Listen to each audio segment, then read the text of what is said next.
Hello friends, કેમ છો બધા? મજામાં હશો બધા? તો વિદ્યાર્થી મિત્રો, આજે હું તમારા માટે એક સરસ મજાનો ટોપિક લઈને આવ્યો છું. તો વિદ્યાર્થી મિત્રો, તમે જો મારી ચેનલ પર નવા હોય તો મારી આ ચેનલને લાઈક કરો, સબસ્ક્રાઇબ કરો અને વધુમાં વધુ તમારા મિત્રોને શેર કરવાનું ભૂલતો નહીં.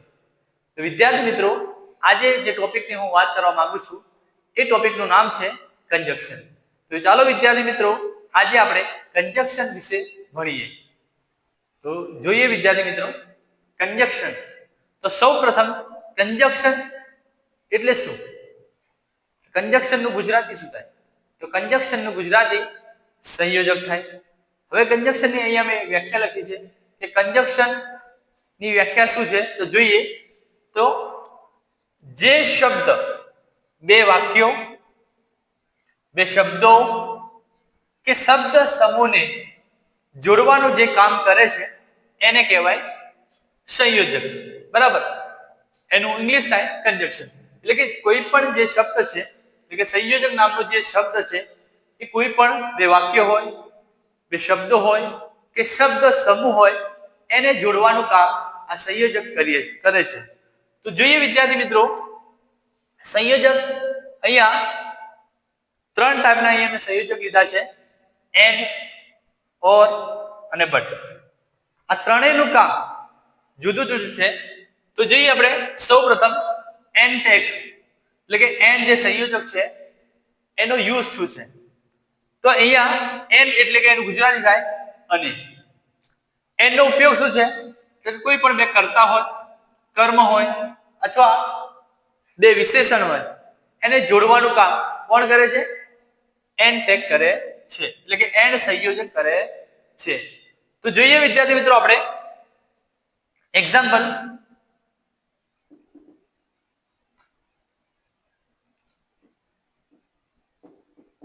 Raj is a doctor. Mahesh is a doctor. તો આ વાક્યની અંદર બે કર્તા છે, એટલે કે રાજ છે અને અહીંયા મહેશ છે. તો આ બે કર્તા જે છે એને જોડવાનું કામ કોણ કરશે? એન્ડ. તો જોઈએ આપણે એક્ઝામ્પલ, આ બે વાક્યને કઈ રીતે જોડવાનું. તો અહીંયા રાજ એન્ડ મહેશ આર ડોક્ટર્સ. તો વિદ્યાર્થી મિત્રો, અહીંયા બે કર્તા હતા, એ બે કર્તાને કમ્બાઈન કરી, એટલે કે જોડી દીધા. અહીંયા બે વાક્યો છે, જુઓ. Raj is a doctor, Mahesh is a doctor. બંને વાક્યો અલગ અલગ છે. તો આ બંને વાક્યોને એક વાક્યમાં કમ્બાઈન કરી દીધા. તો અહીંયા રાજ એન્ડ મહેશ, એટલે કે એન્ડ વડે બે કર્તાને જોડી લીધા. એટલે કે એન્ડ ટેગ નો યુઝ થાય કોઈ પણ બે કર્તા હોય, કર્મ હોય અથવા કોઈ વિશેષણ હોય, એ બે વિશેષણને જોડવાનું કામ કોણ કરે છે? આ એન્ડ ટેગ કરે છે.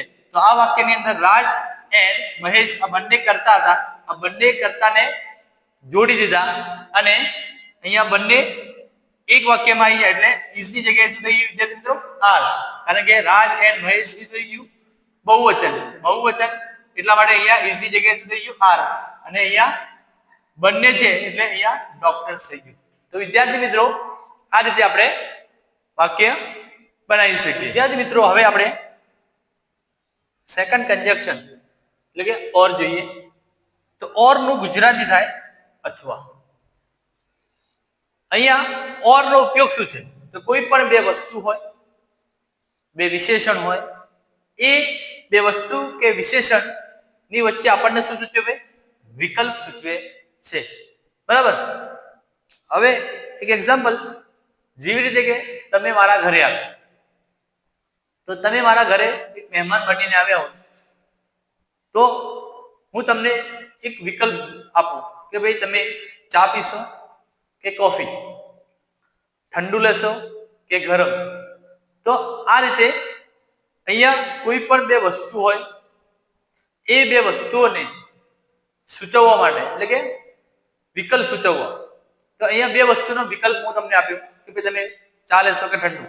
તો એ વિકલ્પ કઈ રીતે સૂચવાય અથવા ઓર નો કઈ રીતે યુઝ થાય આપણે એક એક્ઝામ્પલ દ્વારા શીખીશું. તો એક્ઝામ્પલ છે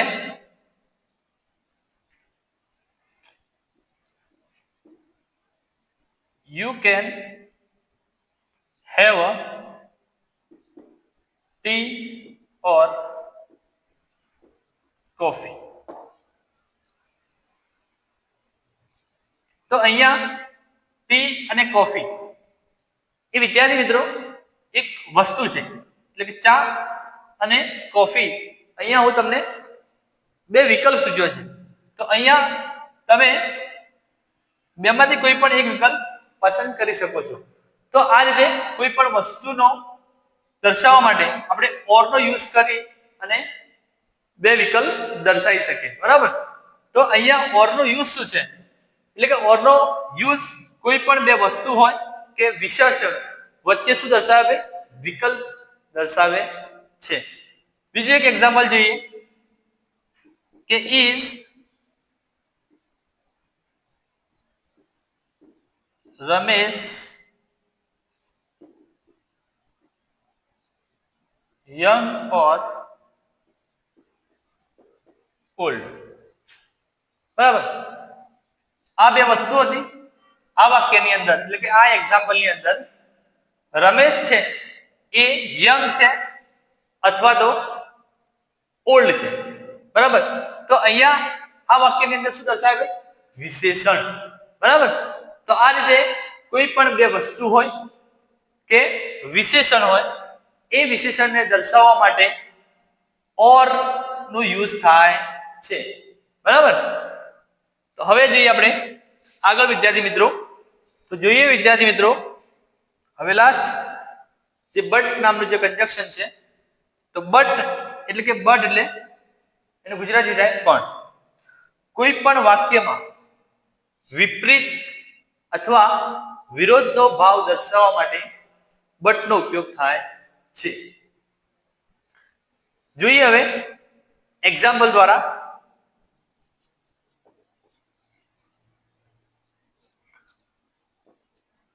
My uncle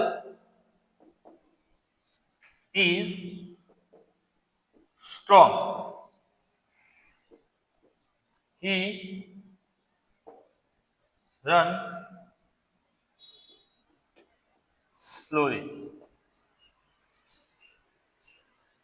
અહીંયા વાક્યની અંદર શું કહે છે કે my uncle is strong, he run slowly. એક કોરી એમ કહે છે કે મારા અંકલ બહુ સ્ટ્રોંગ છે, અને બીજે વાક્યની અંદર કહે છે કે ધીમેથી દોડે છે, બરાબર. તો અહીંયા સુધી ભાઈ વિપરીત કોન્ટ્રાસ્ટ દર્શાવે છે. તો આ વાક્યની અંદર જોઈએ આપણે કે કઈ રીતે બટનો યુઝ કરાય. તો my uncle is strong but he run slowly. આ રીતે બટનો યુઝ કરાય, બરાબર. તો વિદ્યાર્થી મિત્રો બટનો યુઝ કઈ રીતે કરવો, એટલે કે કોઈ પણ વાક્યના અંદર કે એક વાક્ય હકાર હોય અને બીજું એનાથી થોડું વિપરીત હોય, એટલે કે my friend is honest but he is poor. તો એક વાક્ય બીજા વાક્ય કરતા થોડું વિપરીત હોય, તો વિપરીતનો ભાવ દર્શાવતું હોય તો એ વાક્યની અંદર આપણે બટનો યુઝ થાય છે.